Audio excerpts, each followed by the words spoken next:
Hello everyone, my name is Dignia. I'm 7 years old. Today I'm going to tell you a story. Selfish crocodile. Deep in the forest, in the river, lived a large crocodile. He was a very selfish crocodile. He didn't want any other creatures to drink or bathe in the river. He thought it was his river. Every day he shouted to the creatures of the forest, "Stay away from my river. It's my river. If you come in my river, I eat you all." So there were no fish, no tadpoles, no frogs, no crayfish in the river. All were afraid of the selfish crocodile. The forest creatures kept away from the river as well. Whenever they were thirsty, they went for miles to drink in other rivers and streams. Part 2. So there were no fish, no tadpoles, no frogs, no crayfish in the river. All were afraid of the selfish crocodile. The forest creatures kept away from the river as well. Whenever they are thirsty, they went for miles to drink in other rivers and streams. Every day the crocodile lay on his big back in the sun, picking his big sharp teeth with a stick. But early one morning, the forest was awakened by a loud groaning sound. Something was in terrible pain. The creatures thought that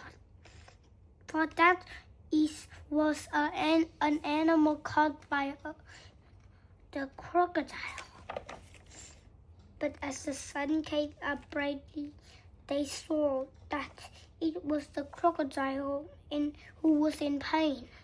He was lying on his big back, holding his long jaw, and he was crying real tears. The creatures drew closer, but not too close.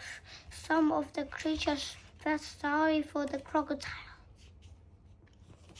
"What's the matter with him?" asked a deer. "I don't know," said a squirrel. "Maybe he's going to die," chirped a bird. "If that happens, I'll be safe to go into the river," grunted the wild pig. The animals thought about it. They hung from branches, they hung from vines, they buzzed in the air, and they shook their heads as they watched the big crocodile in pain. No animal tried to help. Suddenly, a little mouse appeared, sniffing the air. He ran along the crocodile's tail, then onto his tummy. The other creatures stared. "Look at that mouse," chattered the monkey. "He's either brave or mad."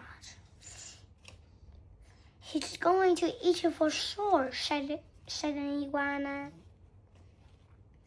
The mouse kept along the crocodile's big neck and into his open mouth.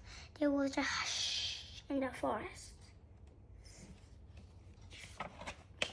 The mouse got hold of something and pulled and pulled and pulled and pulled. Then he put it on his shoulder and walked out of the crocodile's mouth. There was a loud cheer from the astonished creatures. The crocodile sat up and said, "I don't feel any more pain. It's all gone." Then he saw the mouse walking down his tummy, carrying an enormous crocodile tooth on his shoulder.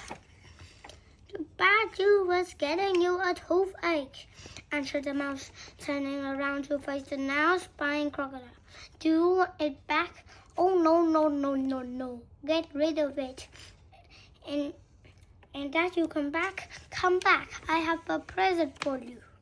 The mouse buried the bad tooth under a tree, and when he returned, the crocodile has a nice juicy nut waiting for him.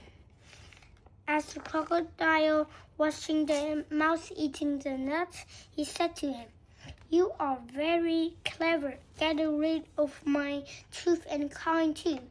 I'm so grateful. But what should I do if my tooth comes back?" Part 4. Don't worry, I take care of your teeth, answered the mouse, nibbling. Soon the crocodile and the mouse become best of friends. Part 5. And one day the crocodile said to all the animals and budget, "Please come and drink and bathe in the river. I won't hurt you. The river belongs to us," he said. The glacier weren't afraid to drink or bathe in the river anymore. Unfortunately, the crocodile was something snappy that grew to laughing. And soon the river was full of fish and tadpoles and crabs and crayfish. Thank you for listening.